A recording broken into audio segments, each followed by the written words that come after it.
भिवानी की एक ऐसी खबर जिसकी चर्चा देश भर में हो रही है। भिवानी की कातिल मुस्कान। आपको बता दें, हरियाणा के भिवानी में यूपी के मेरठ जैसा खौफनाक हत्याकांड अब सामने आया है। यही अगली बड़ी खबर आपको बता दें। एक महिला ने अपने प्रेमी के साथ मिलकर पति की हत्या की। दोनों ने शव को रात के अंधेरे में शहर से दूर नाले में फेंक दिया, लेकिन सीसीटीवी तस्वीरों ने हत्या का सारा राज उजागर कर दिया और पुलिस ने दोनों आरोपियों की गिरफ्तारी की। आपको बता दें, मृतक प्रवीण और रवीना के एक 5 साल का बेटा भी है। हालांकि भिवानी हत्याकांड के बारे में अब थाना प्रभारी की तरफ से फिलहाल क्या कहा जा रहा है, सुनिए। ये आपस में यूट्यूब पे जो पारिवारिक हरियाणवी नाटक है उस पर काम करते थे और उसी दौरान इन दोनों की जान पहचान हुई थी और तभी से इनका तालमेल है। जो मृतक है उसकी पत्नी और उसका एक साथी है सुरेश, उसके उनके द्वारा किया गया था और 25-26 की रात को इनका आपस में पति पत्नी का झगड़ा हुआ था। जो उसने अपने साथी सुरेश जो भिवानी में ही रहता था उसको टेलीफोन करके बुला लिया और उसके आने के बाद ही उन्होंने इस घटना को अंजाम दिया। तो इस केस में पुलिस की ओर से क्या कार्रवाई हो रही है आपने सुना, लेकिन भिवानी में मेरठ जैसा हत्याकांड अंजाम दिया गया। पूरी खबर क्या है आपको रिपोर्ट के जरिए दिखाते हैं। रवीना दरअसल अपने प्रेमी सुरेश के साथ वीडियो बनाती थी। रवीना की इसी हरकत से उसका पति प्रवीण नाराज था। 25 से 26 मार्च की रात रवीना ने सुरेश को घर बुलाया। रवीना ने पति के सिर पर डंडा मारकर घायल किया। प्रेमी सुरेश के साथ मिलकर पति प्रवीण की हत्या कर डाली। ये पूरा हत्याकांड सामने आया है, लेकिन इस पूरे मामले पर पुलिस के जरिए क्या बताया जा रहा है, मोटिव क्या रहा इस हत्याकांड का, अभिजीत और ज्यादा जानकारी के साथ हमारे साथ जुड़ गए हैं। अभिजीत, पुलिस क्या बता रही है, किस मकसद से या किस मंशा के तहत इस हत्याकांड को अंजाम तक पहुंचाया गया?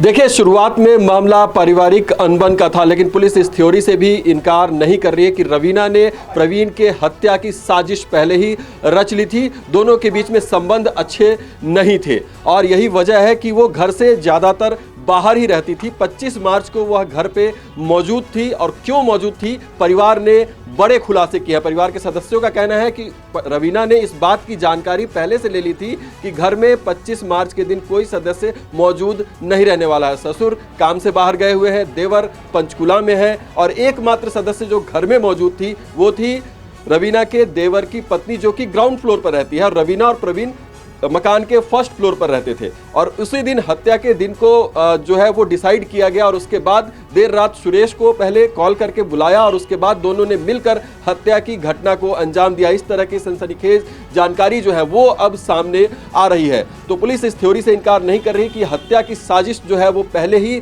रची जा चुकी थी और अब फिलहाल जो है वो पुलिस रवीना के फ़ोन से उसके चैट्स को खंगाल रही कि किन किन लोगों से वो संपर्क में थी, बातचीत होती थी, क्या और भी लोग हैं जो कि इस साजिश में शामिल थे या फिर केवल रवीना और सुरेश ने मिलकर ये साजिश रची और हत्या को अंजाम दिया। तो पुलिस इन तमाम मामले की जांच करे, लेकिन हमारे साथ रवीना के परिवार के तमाम सदस्य हैं। अभी उनके पिताजी से भी हम बातचीत कर रहे थे। उनका कहना है कि इस मामले में कई गलत जानकारियाँ भी सामने आई हैं, लेकिन क्यों ऐसा कह रहा है परिवार की ये हत्या जो है वो सुनियोजित है, पहले से इसकी साजिश रच ली गई थी। हमारे साथ प्रवीण के भाई लगते हैं, वो हैं। आपको ऐसा क्यों लगता है कि ये साजिश जो है वो पहले से रच ली गई थी और भी लोग इसमें शामिल हो सकते हैं? ऐसा हमें इसीलिए लग रहा है क्योंकि आपको बता दूं कि प्रवीण भाई और रवीना भाभी की 10 साल पहले शादी हुई थी।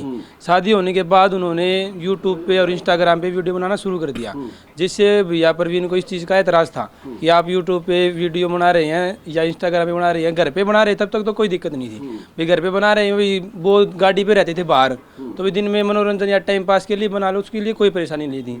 लेकिन जब से उन्होंने 1.5 साल से बाहर जाके जैसे हरियाणवी नाटक आते इनमें रोल करना शुरू किया है, उससे प्रवीण भैया को एतराज़ था।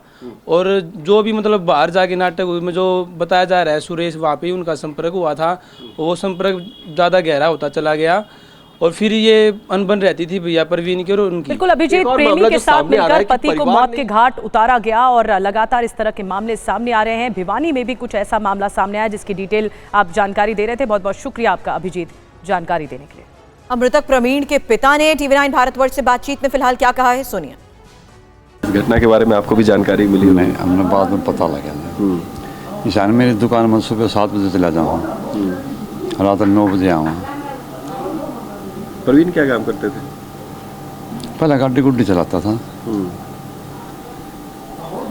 धनी बीना का रोला था जी, हम बीच में इसमें आपस में कुछ भी हो चाहिए, जो घर के सहमत नहीं तो हम क्यों क्या कर सका। ठीक है।